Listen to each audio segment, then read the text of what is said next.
नमस्कार, कसे आहात सगळे? बरे आहात ना? तुमच्या इच्छा, आकांक्षा, मनोकामना गणपती बाप्पा पूर्ण करू देत आणि तुमचा हा दिवस खूप छान जाऊ दे.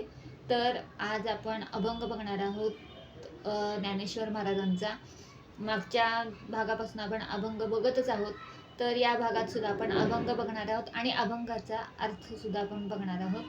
तर मी आज अभंग सांगते ज्ञानेश्वर माऊलींचा महाराजांचा. मन मुरडोनी डोळा लेईले, काळेपण मिरवले रूप त्याचे. बरवे रूप काळे अमोलिक, म्हणून या सांगतसे शुद्ध भावे. रखुमा देवीवरू आघात काळे, म्हणून सर्वत्र अर्पियले. याचा अर्थ असा आहे की त्याचे काळेपण मिरवत असलेले रूप मी पाहिले तेव्हा मन मारून मी डोळ्यात साठवले. तेच काळेपण अनमोल असून तेच मी शुद्ध भावाने वर्णित आहे. ज्याने सर्व आकाश व्यापले आहे, तो रखुमाईचा पती आघात काळा आहे, असे ज्ञानेश्वर माऊली म्हणतात. तर अभंगामध्ये त्यांनी सांगितलंय की काळेपण तो मिरवतो.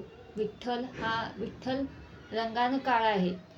तो जरी काळेपण मिरवत असलं, त्याचं रूप काळेपण मिरवत असलं, पण मी जेव्हा त्याला पाहिलं तर त्याचं रूप मी डोळ्यात साठवलं.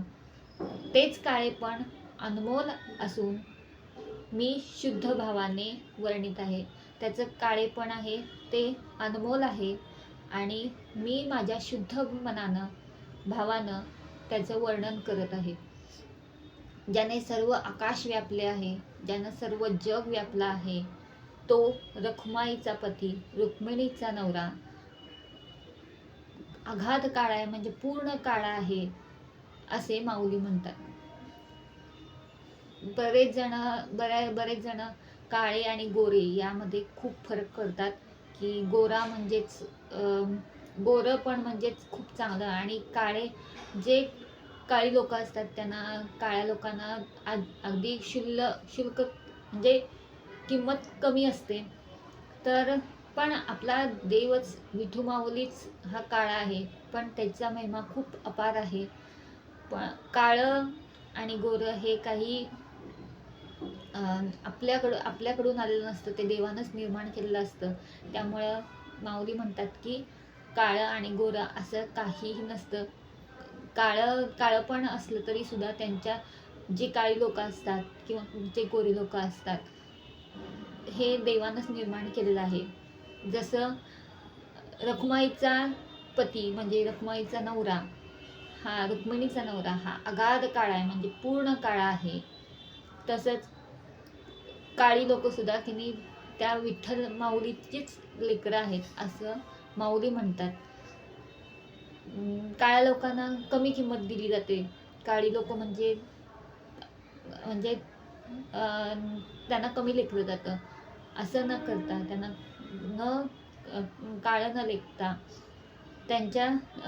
त्यांच्याकडे दुर्लक्ष न करता त्यांच्याबरोबर एक चांगल्या भावनेनं तुम्ही त्यांना जवळ केलं तर विठ्ठलासारखंच तुम्ही सुद्धा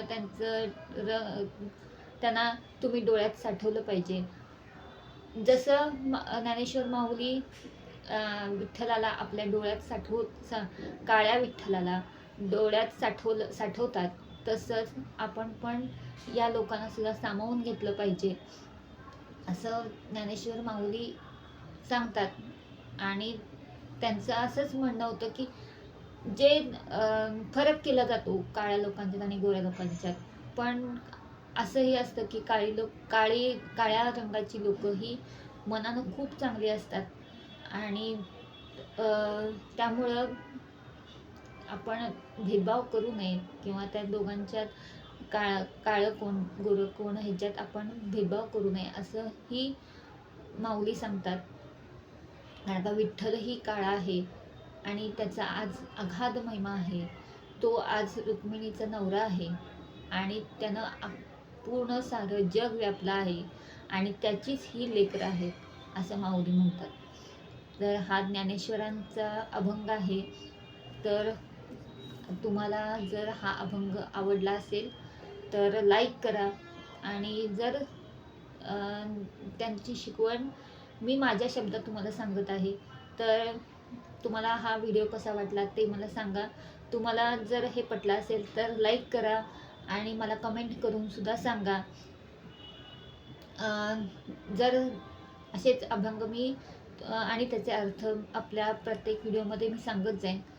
तर हा व्हिडिओ आणि तुम्ही जर या चॅनलवरती नवीन असाल तर सबस्क्राईब करा. तर आपण पुढच्या व्हिडिओमध्ये सुद्धा असंच भेटूया. असाच आपण अभंग आणि त्याचे अर्थ आपण बघत राहूया. तोपर्यंत ज्ञानेश्वर माऊली, ज्ञानराज माऊली तुकाराम, पांडुरंग पांडुरंग पांडुरंग हरी विठ्ठल.